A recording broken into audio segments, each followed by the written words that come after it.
Le casting est désormais complet, les 5 derniers tickets pour les Worlds 2026 ont été distribués ce week-end, on récapitule tout ça dans Pinch.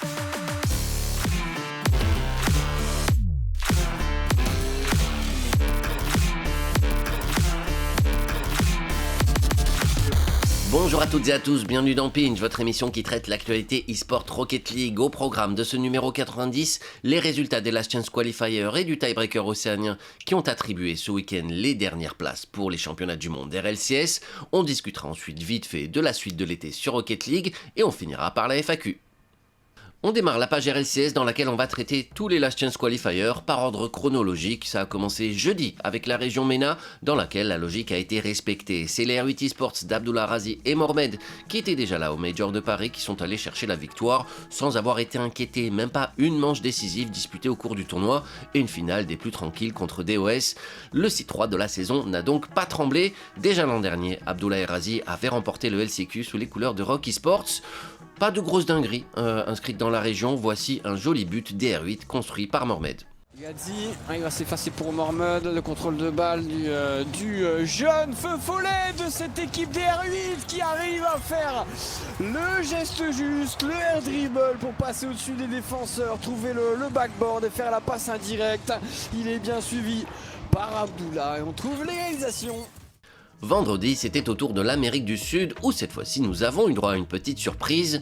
La continuité n'a pas été récompensée. Les favoris s'appelaient BS Plus Compétition après avoir remporté l'Open 6 devant Furia et MIBR.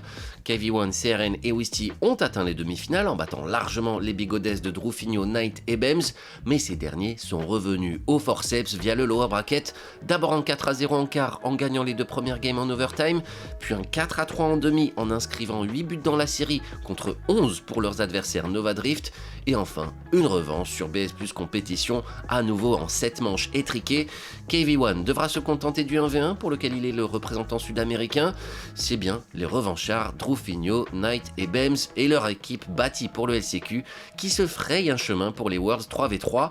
Voici un très joli but de Knight contre Disaster Class en quart.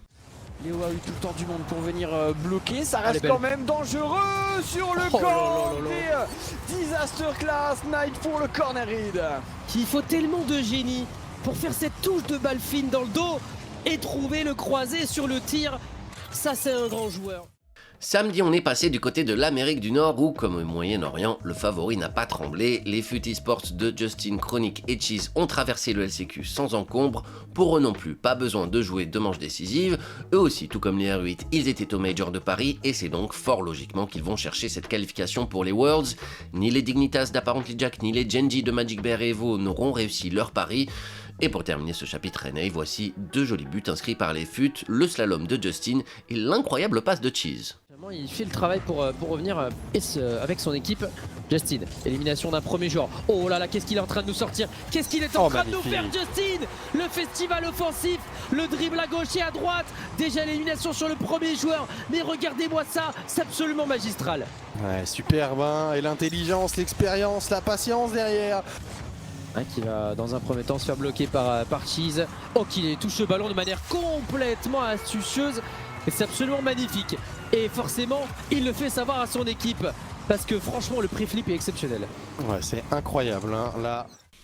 Enfin, dimanche se jouait le tournoi européen et une fois n'est pas coutume, les Français ont déçu. Ils ont brillé déjà par leur absence. Alpha 54, Matzer, Duke, Mozzarella et Matt se sont tous fait éliminer avant même les playoffs. Les Magnolia de Eugene sont tombés en quart de finale et les K-Dog Corp de Radozin sont passés complètement à côté de leur demi-finale alors qu'ils étaient les grands favoris. Les seuls francophones à s'être illustrés, c'est le Suisse Prozy et son coach Gilles 2, demi-finaliste avec les Nobles Just Chase. La finale nous a offert une incroyable affiche de vétérans entre Atomic, Dorito et AJG d'un côté, Tox, Grolly et Crispy de l'autre, 3 joueurs qui ont plusieurs LAN RLCS à leur actif contre 3 joueurs qui, malgré leur longévité, n'en ont encore jamais fait. Une rencontre haletante qui s'est jouée sur un kick-off goal en game 7 à la faveur du trio hispanophone. Un dénouement bien cruel pour leurs adversaires qui passent à nouveau à côté d'une qualification de prestige et j'en ai le cœur brisé, je ne vais pas vous le cacher. Et c'est donc sans grand enthousiasme que je vous montre ce but d'Atomic, certes anecdotique mais plutôt joliment exécuté par l'Espagnol. Grolly qui la renvoie, ça ne suffira pas. Atomic, le dégagement et les Matei Tapa vont aller faire le break dans le BO. Ouais, complètement et magnifique. Alors ça on peut en parler. parce que le but de la Manita est exceptionnel pour Atomic. C'est un reset pop dans la transition et tout simplement il va y retourner sur son ballon pour terminer tout ça. On a donc fait le tour des Last Chance Qualifiers, mais il restait ce dimanche une dernière place à attribuer pour les Worlds en Océanie, ce fameux tiebreaker entre Power et Wildcard, le premier de l'histoire des RLCS pour une qualification aux Worlds. Pour rappel, les deux équipes ont terminé à égalité en tête du classement océanien. J'ai l'impression que depuis qu'ils ont perdu un slot, les Océaniens font tout pour prouver qu'ils en méritent un deuxième. Cependant, le match était plutôt à sens unique avec une équipe bien mieux préparée que l'autre. Pour tous ceux qui sont tombés amoureux de Wildcard, de Fever, Torsos et Bananahead à Lyon au Worlds dernier, eh bien vous pouvez vous réjouir, c'est eux qui se sont imposés 4 manches à 1. Pourtant, Superlachi était déterminé, un véritable buteur inarrêtable ce dimanche. Essaye de remettre la main sur le ballon, finalement c'est Bananahead qui l'a fait, on veut feinter pour Fever, la frappe n'est pas cadrée. Oh non mais arrêtez! Superlachi qui vient d'un goal, la frappe n'était pas cadrée, finish. Qu'est-ce que c'est que ça, Superlachi? Full boost, redirect sous sa barre. Il a pas envie d'y aller, il a pas envie. Et je suis sûr que vous êtes fait avoir par mon lancement, c'était une blague. Voici un vrai but inscrit par Bananahead quelques instants avant dans la même game. Qui renvoie, Superlachi, Bananahead la double tap. Bananahead qui vient complètement éteindre les flammes de Power avec Torsos qui vient gêner Superlachi, le contrôle de balle, la double tap derrière, full boost Gus, ça ne change rien. Il ne reste désormais plus que 20 équipes, le reste du monde en a fini avec cette saison RLCS. Les voici, notamment nos 6 représentants européens, Karmine Corp, Gentlemates, Vitality, Ninjas in Pyjamas, Manchester City et donc Matei Tapa, 5 représentants NA, Energy, Shopify Rebellion, Space Virtus Pro et FUT, 3 pour les MENA, Twisted Minds Falcons et R8, 3 pour l'Amérique du Sud, Furia, MIBR et Bigodes, et enfin Wildcard, TSM et Five Fears, représentant respectivement l'Océanie, l'Asie-Pacifique et l'Afrique subsaharienne. Nous connaissons également le bracket du play-in, cette phase préliminaire qui enverra 4 de ces 8 équipes en phase de poule. Les premières affiches sont Virtus Pro contre Bigodes, Five Fears contre Matei Tapa, Falcons contre FUT et TSM contre R8. C'est un bracket à élimination double, 2 chances pour tout le monde.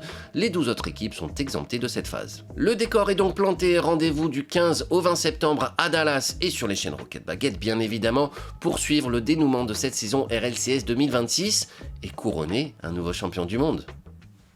La suite de l'été sur Rocket League maintenant c'est quoi? Eh bien c'est l'eSport World Cup, un tournoi à 1 million de dollars de cash prize en LAN à Paris. Les meilleures équipes du monde seront là pour ce tournoi qui est traditionnellement une grande répétition avant les RLCS. Gagner l'eSport World Cup, c'est tout simplement devenir le favori des Worlds. Ça avait souri à BDS en 2024, un petit peu moins à Carmine en 2025. En bref, c'est le tournoi à ne pas rater cet été du 12 au 16 août, à suivre bien évidemment sur les chaînes Rocket Baguette, mais également sur place si vous en avez la possibilité. Les tickets sont en vente via le lien dans la description, 167 € le pass 5 jours et à partir de 24 € pour les billets à la journée. C'est à Porte de Versailles, au Parc des Expositions à Paris, donc assez facilement accessible. N'hésitez pas pour venir mettre l'ambiance si vous en avez la possibilité encore une fois.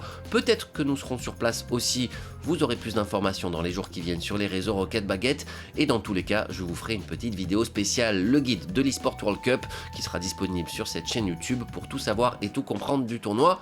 Abonnez-vous! Voilà pour la partie actualité de ce pinch, on passe maintenant à la FAQ, mes réponses aux questions que vous avez posées en commentaire du pinch précédent. Ça part. Sacha Tissandier, bonsoir Boyan, est-ce qu'il y aura un format différent pour les RLCS 2027?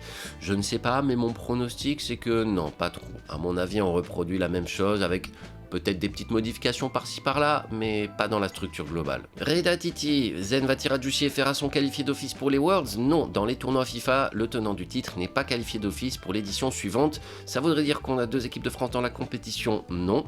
Pourquoi c'est Eugene Madzer, Duke et Mozzarella qui représentent l'équipe de France dans cette compétition? Parce que le niveau de la FIFA E-Nations League ne requiert pas la présence de Zen Vatira, Juicy et Ferra. On a décidé de donner de l'expérience à d'autres joueurs, mais ils font bien partie du même ensemble, de la même sélection de l'équipe de France.